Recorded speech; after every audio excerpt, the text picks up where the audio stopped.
I can work with him one-on-one to show him that I'm capable, maybe I'll finally get that big promotion. I'm not looking at this situation as punishment, Hope.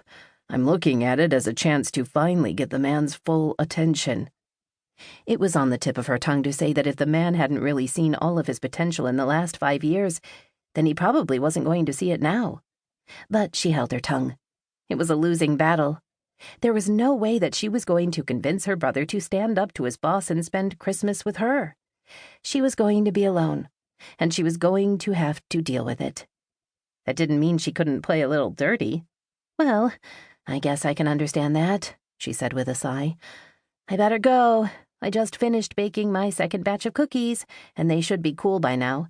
I guess I'll talk to you— Wait, he interrupted. What kind of cookies did you bake? Let's see. The first batch was my white chocolate oatmeal raisin cookies. They came out beautifully, she said with pride. And I'm putting together the chocolate peppermint patty cookies now. I hope I have enough filling. I've tasted way too much of it. Damn, those are my favorites too, she sighed dramatically. I know. I'll put some in the freezer and you can have them after Christmas. But that's so far away. Why do I have to wait until after Christmas? I just figured that with your busy work schedule, you wouldn't have time to come over and have any. Ted paused for a long moment.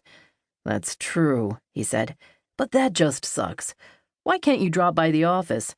Maybe we can have a late dinner or something? Hope looked at the clock and saw that it was only a little after 5. Granted, it was a Saturday, but she wasn't even going to question what he was doing at the office, especially after the conversation they'd been having. I don't know. Vending machine food really isn't very appealing. Oh, he said dejectedly. I guess I was kind of hoping that you'd make something and bring it over.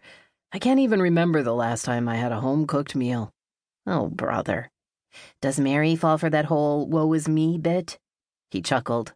Sometimes. And apparently Hope did too. Okay, I'll tell you what. Even though I wasn't planning on cooking tonight since I'm so busy baking, I'll have pity on you. You will? He asked excitedly.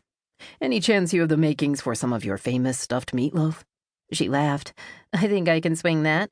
And mashed potatoes? Who on earth would eat meatloaf without mashed potatoes? That would be a crime. And corn? Of course. And some cookies for dessert? Now you're just getting greedy, she said, but was excited at the thought of them at least having a little of time together. Fine, and cookies for dessert. I'll be at your office around 7:30. Will that be okay? Absolutely. Okay. Then I better go and get to the store so I can meet all your demands, she teased. Hope, you're a lifesaver, he said seriously. I'm not kidding. You're the best sister a guy could have. Yeah, she said lightly, even though his words brought tears to her eyes. I'll let you tell me how awesome I am over dinner. Now go and get some work done so that you can take longer than a 15-minute break with me. Done. And you don't have to worry. I'm the only one in the office today, so we'll be able to hang out for longer than that. You promise? Absolutely, he said. I'll see you at 7:30. As Hope Cooper gently placed her loaded insulated bag filled with dinner in the car, she sighed. She hated this, the way their lives were going. At least Ted had Mary.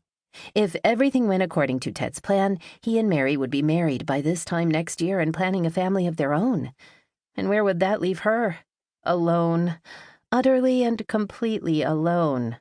Certainly not a happy thought. The drive to the office complex where Ted worked took only 15 minutes. James Enterprises was like a small city within itself, and Hope often wondered how most of the employees found their way around. Ted often assured her that it wasn't all that complicated, but on the few occasions that she had been there, Hope had gotten lost. That was why she preferred her own job. She worked from home, was her own boss, and there was absolutely zero chance of her getting lost. While Ted loved the pace and the challenge of working for such a large company, Hope couldn't see its allure. James Enterprises owned hotels and resorts all over the world. Some were luxurious 5-star hotels, while others leaned toward the quaint bed and breakfast type. Ted was a numbers guy, and he worked with a team of about 24 others who helped to manage the financing for new resorts and projects on the existing ones. Personally, numbers made Hope's head hurt. Stupid math. But she was sincerely impressed with her brother's knack for them. One of the biggest problems she had